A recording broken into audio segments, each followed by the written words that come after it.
Well, I think that if you put it all together, you have a digital currency backed by gold. Because who the heck would drink the Kool-Aid ever again when you see that governments since the beginning of time destroy currencies? Dr. Franz Pick once said, all paper currencies inherently are meant to die. They all go to zero. Joining us for a conversation to discuss a new Bretton Woods movement, the United States moving to a digital currency, and the opportunity before us as precious metals investors is Andy Schectman, the president of Miles Franklin Precious Metals Investments. Welcome to the show, sir. Good to be back, Maurice. Thanks for having me. Thank you for taking time out of your busy schedule and coming on such short notice to address the significance of the proposed economic and monetary events that are taking shape right before our eyes. Before we delve further into today's discussion, Andy, would you please introduce the IMF and the BIS as they are germane for today's discussion? Sure. Well, the Bank of International Settlements, the BIS, is more or less the central banker's central bank, and they're located in Basel, Switzerland. And they set the rules, so to speak, to all of the major banks in the world, whereas the International Monetary Fund is, I guess you could call it an international organization, and this is an organization that's located in Washington, D.C. And last time I checked, there was somewhere, I think, north of 190, maybe almost 200 countries that comprise the International Monetary Fund, and their mission statement talks about securing financial stability and facilitating international trade and what have you. The conspiratorialists will tell you they are interested in lending money to the world and indebting everyone, the third world countries notwithstanding. And they are an organization that more or less finances the world in many respects, finances countries in order to facilitate trade and what have you. So two distinct organizations, one located in Switzerland, one located in the United States. The Bank of International Settlements is more along the lines of working with the banks, and the International Monetary Fund is a little bit more diverse, works with countries, and is more concerned with trade and the balance thereof. Speaking of the BIS, they passed a significant milestone last year that is known as Basel III. Why is Basel III paramount for all precious metals investors to fully comprehend? Thanks, Maurice. Yeah, I believe it's the most important decision, the most important event of my 30-year career. If we go back to 1944, the end of World War II, the Bretton Woods Agreement anointed the dollar as the world reserve currency, the petrodollar, and even backed it by gold at that point. And from that point forward until recently, the U.S. Treasury market was the only Tier 1 asset in the world. Now, you could argue that an escrow dollar account would also have been Tier 1, and it was as far as the central banks were concerned. In other words, if the Bank of England was trading with the Bank of Switzerland, it would not have been pounds or francs used as collateral. It would have either been United States Treasuries, the only Tier 1 asset, or a fully escrowed and funded dollar account with dollar bills in it. That also would have been considered Tier 1. The definition of Tier 1 is riskless, meaning the central banks viewed for the last nearly 80 years the U.S. Treasury market as riskless. And gold had always been a Tier 3 asset, which basically meant only 50% of the value was calculated on a balance sheet. And that in and of itself, on top of the volatility in the gold market, the fact that it costs money to store, and the fact that it paid no interest, was reason enough for people, or central banks rather, to not accumulate gold.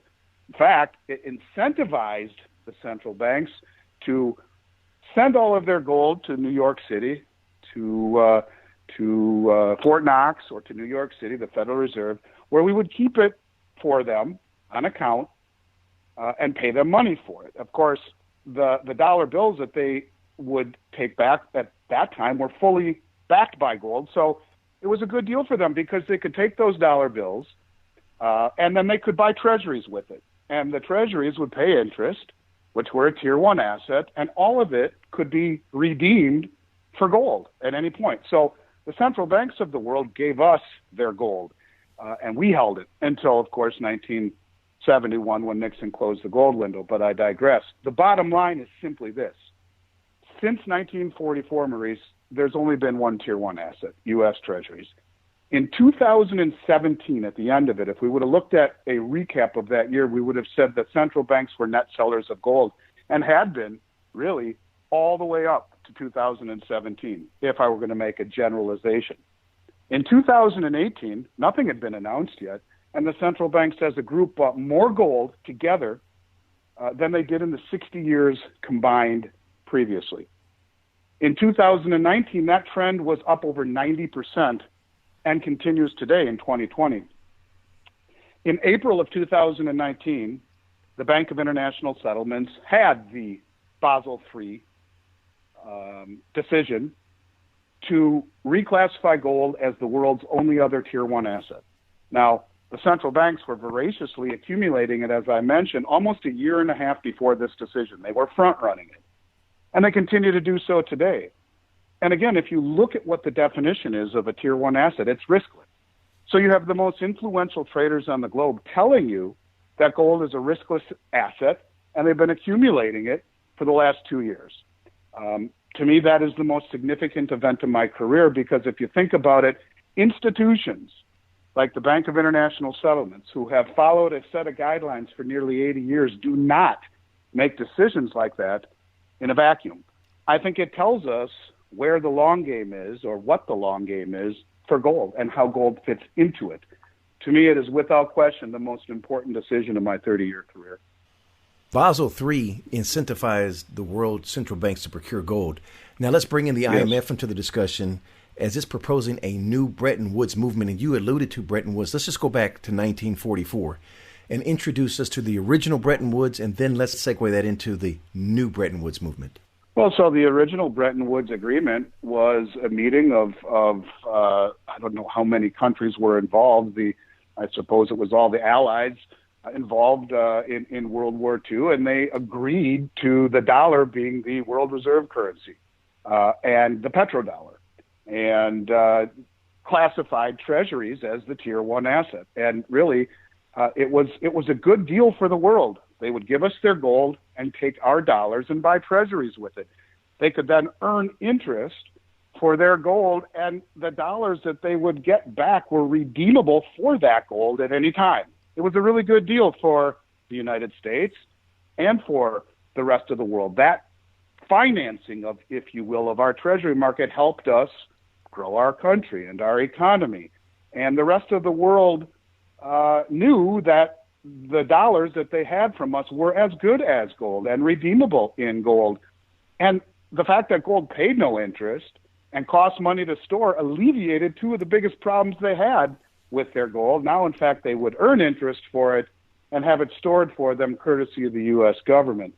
Of course, all of that changed in 1971, but in essence, Bretton Woods laid the foundation for the United States to live well above its means for the last 75 years as the world reserve currency and the petrodollar.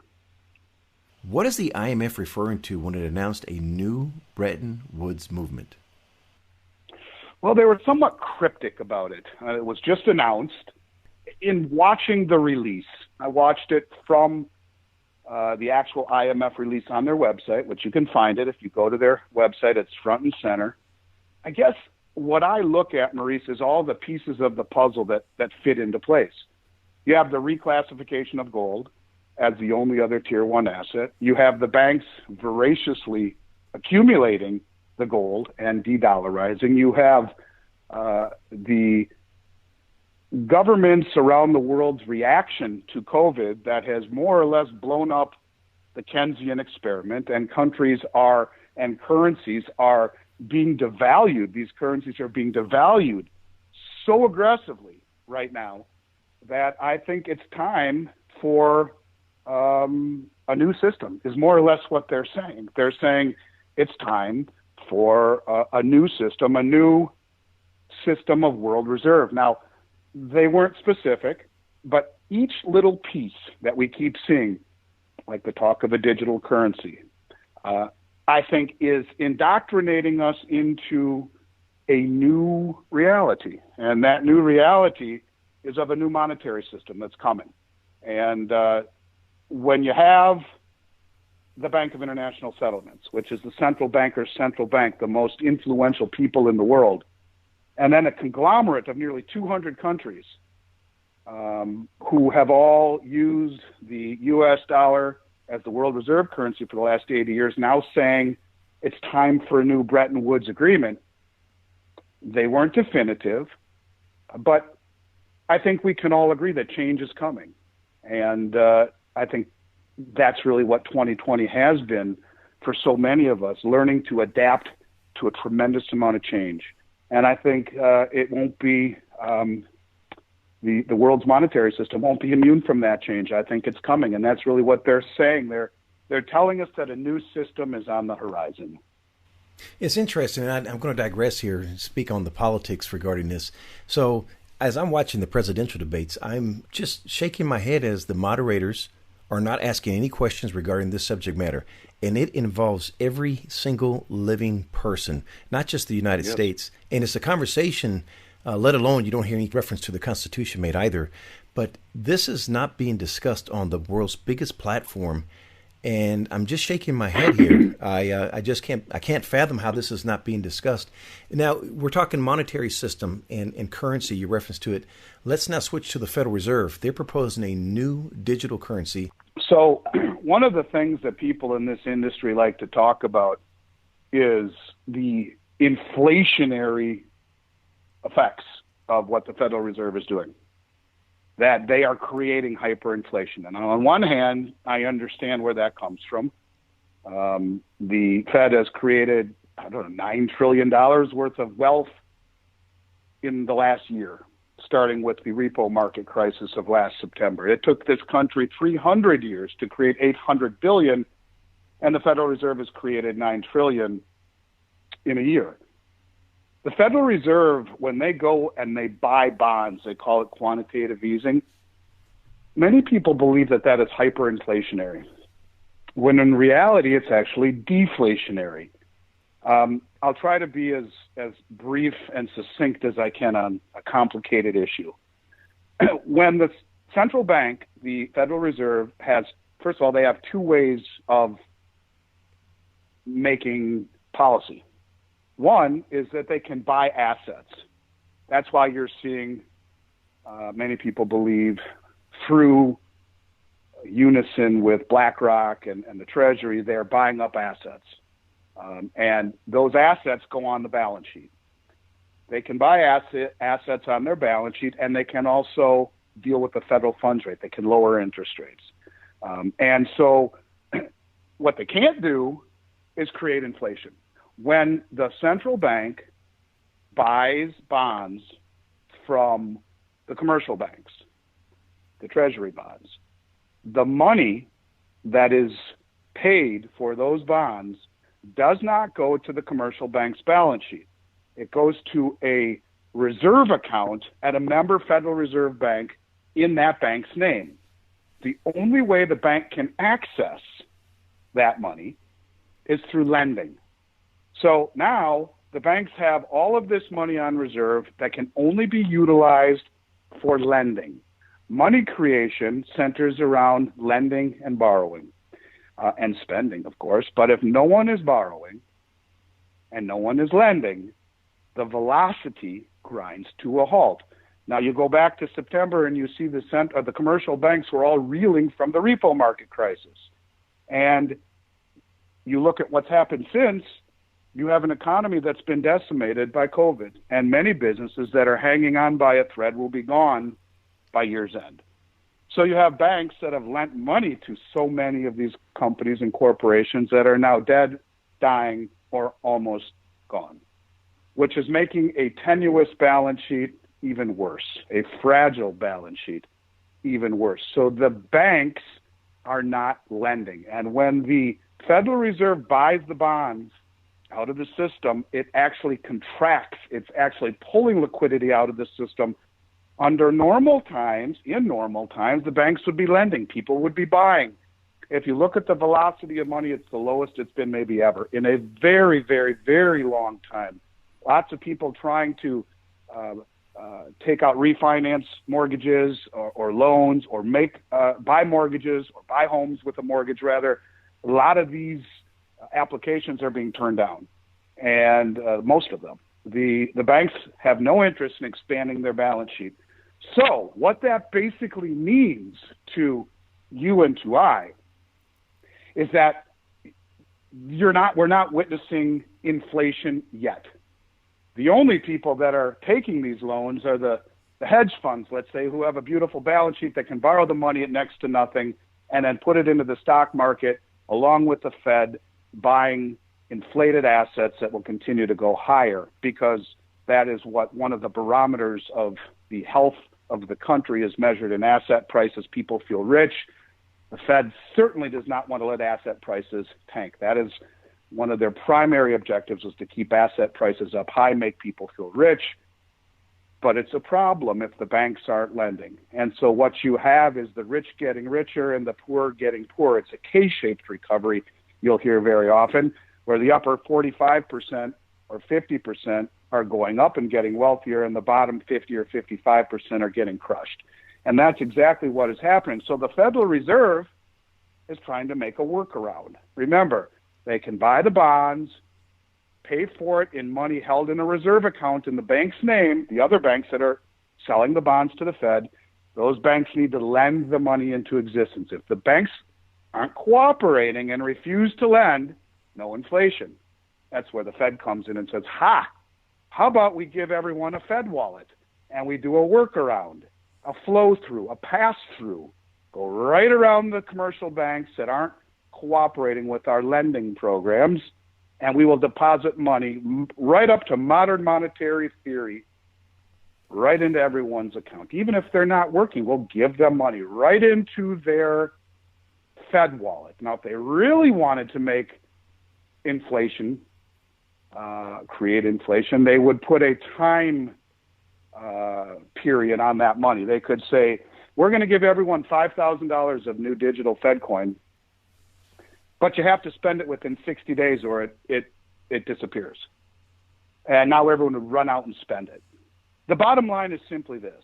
If the Fed creates a Fed wallet like this for every man, woman, and child in this country, they now have the ability to create massive inflation with a click of a mouse, because they're usurping the lending process, they're usurping the banks who are refusing to lend, and give money directly, a la modern monetary theory, right to the public.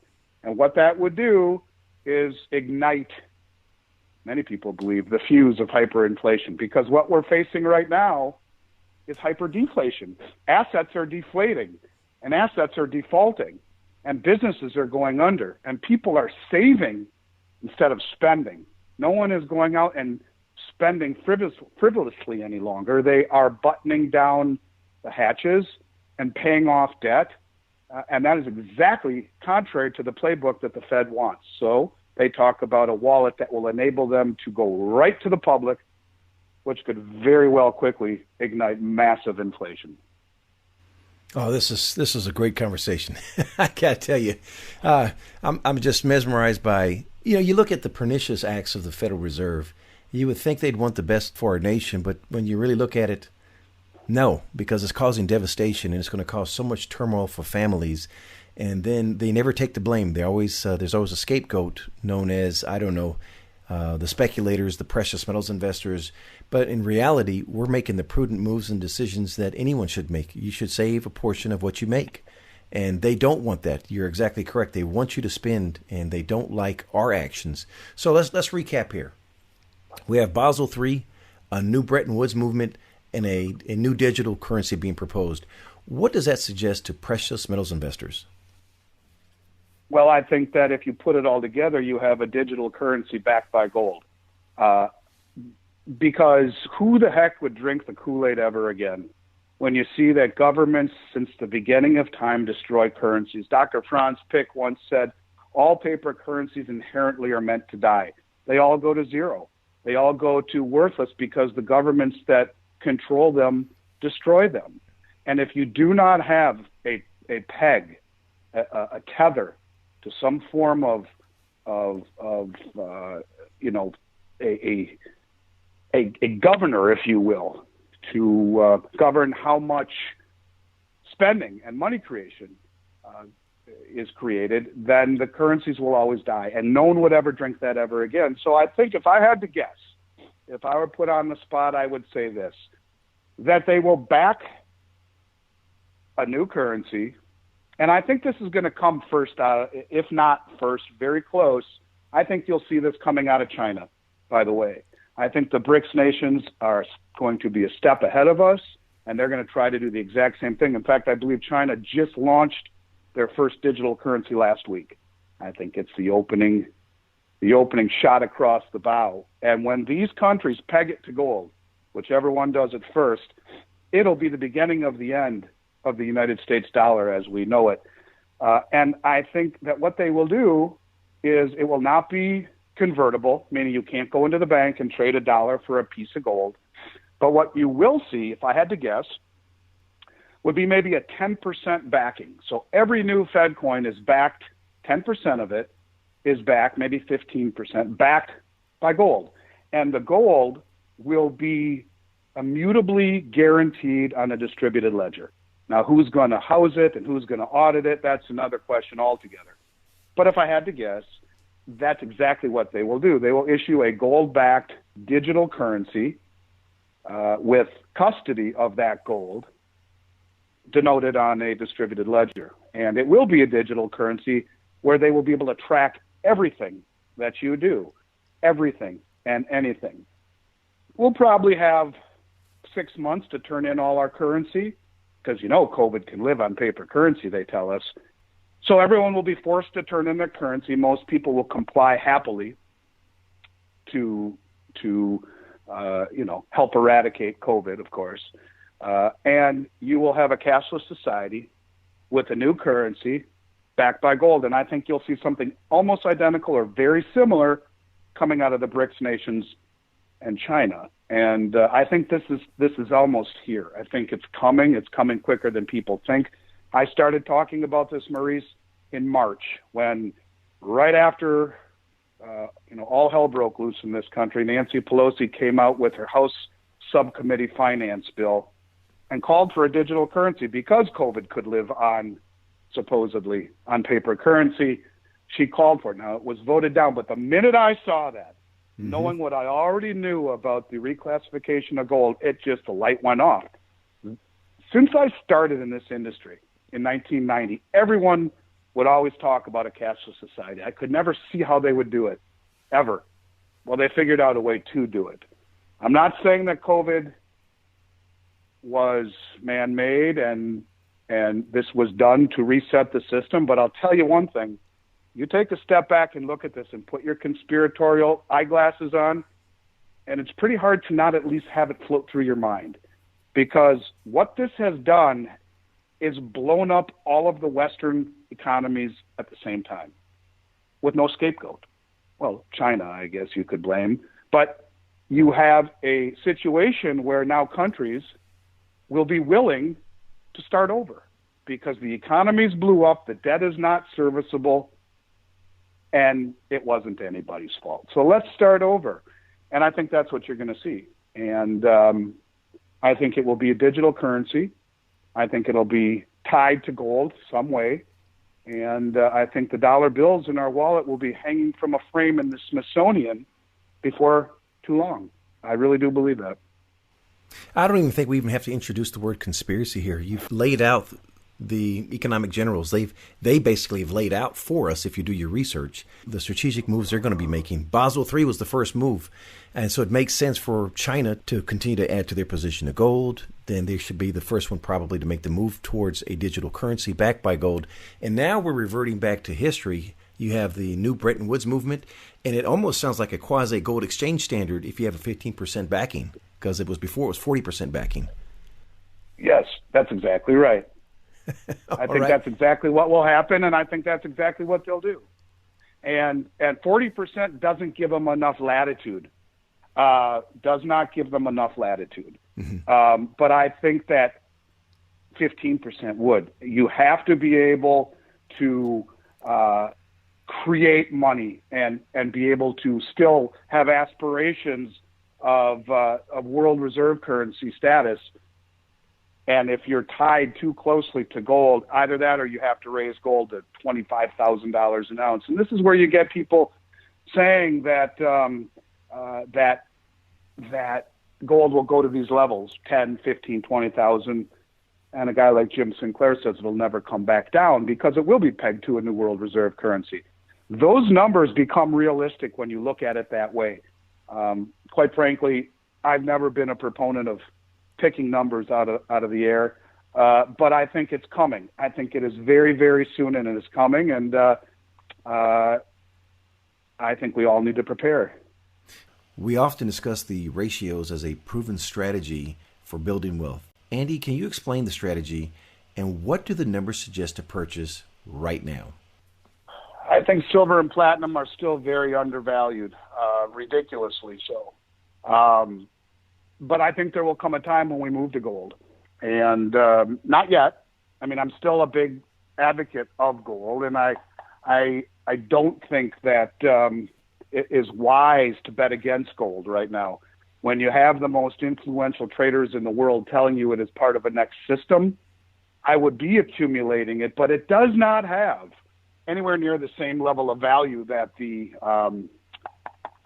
silver and platinum market do. I think the silver and platinum market are unusually cheap and offer values that you could argue are once in a generation opportunities. I know someone's going to be asking me this, so I might as well ask you now. What is Andy Schectman buying right now? I think you just alluded to it. I am buying silver almost exclusively, have been for the last year. I typically buy about, if on a scale of 1 to 10, I'd put about 80% of my money into silver and 20 into gold. I have plenty of platinum, Maurice. I've been buying it the whole way up over the last several years. I think people should own platinum. I don't mean to ignore that question. But to me, platinum is a tertiary investment. It does not have the monetary history that gold and silver do. Some people say it was used in Russia a few hundred years ago as monetary this and that. It does not have the same monetary history as gold and silver. I think that gold and silver is where we want to be for now. Platinum is a good value, but I think when the world gets frightened, they run to gold and silver. Silver to me is the best choice because not only does it have a huge industrial aspect component, but it also is the only item that has a monetary history too. You look at a metal like copper that is all industrial and a metal like gold that is almost all investment. Silver is the best of both worlds, industrial and monetary. And I think people will realize that and they will start running in that direction. I do believe that's coming. And just for the record, because I know I get this asked as well, so let's address it now. I'm a very big buyer of platinum, and recently I've reduced my position towards silver and focused a little bit more on the semi-numismatic gold. And before we close, sir, what keeps you up at night that we don't know about? You know, I think these are scary times, Maurice. I think they're really scary times, and I think that we have to learn to adapt, to change. Things are going to change an awful lot. And I'm less concerned about what we're talking about financially. I have been buying gold every 2 weeks for 30 years, and I've never missed. And when I say gold, I mean something: gold, silver, platinum. I've never missed a 2-week period. To me, that is wealth. I'm less concerned about that and more concerned about the world my children are growing up in, more concerned about what comes next in this crazy world. And so to me, it's more about the social aspects than it is the economic aspects. I think we'll all be fine. Owning gold and silver will be a life raft, but the world that we live in right now is a shell of what it was just a few months ago, and I'm concerned, especially here in Minnesota. It's a snowstorm here in Minnesota today, 5 inches of snow on the ground, the earliest I can ever remember, just icing on top of a 2020 cake. And when you talk about what that means to a place like Minnesota or any of the northern cities, it's devastation for any of the hospitality that's been hanging on by a thread. All the restaurants that have had outdoor seating, all of that stuff, it's over. And I'm very, very, very frightened for what the world looks like now, after the election, over the next several months. How does it play out? And I think that, to me, the finances should come in secondary to the greater picture, what we're seeing in the world. So that's what keeps me up at night, what the world looks like that we find ourselves living in, and what happens as time passes, especially here in the winter. So that's what keeps me up at night, Maurice. It's just living in the epicenter of craziness here in Minnesota, and now that there's snow on the ground, the golf courses are closed, the restaurants that have been hanging on by a thread are going to close, the hotels are going to close, the Uber drivers are going to have no job. Go down the list, and things that once made up the things that we find enjoyable about life are few and far between right now. That's what's keeping me up at night more than anything. One of the reasons I ascribe to be just like you, you said something so important there that I notice you do all the time. It's the human component, not the financial component. It's the human, because in the end, we're all human beings, and life matters, and we care about you, the listener. We want you to prosper financially, but we want you to also be alive and healthy. That's more important than anything.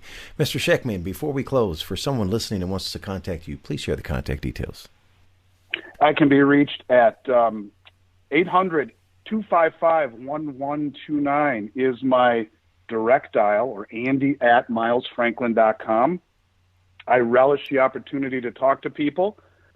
Please let me know, Maurice, if I can ever help with any of your listeners or help with your show, which I find so fantastic, and your listeners out there should feel free to contact me directly with any questions as well. Andy@milesfranklin, or 800-255-1129. Mr. Schectman, it's always a pleasure speaking with you. Wishing you the absolute best, sir. The information presented on Proven and Probable is provided for educational and informational purposes only, without any express or implied warranty of any kind, including warranties of accuracy, completeness, or fitness for any particular purpose. The information is not intended to be and does not constitute financial, investment, or trading advice, or any other advice. You should not make any financial, investment, or trading decision based on any of the information presented without first undertaking independent due diligence and consultation with a professional broker or competent financial advisor.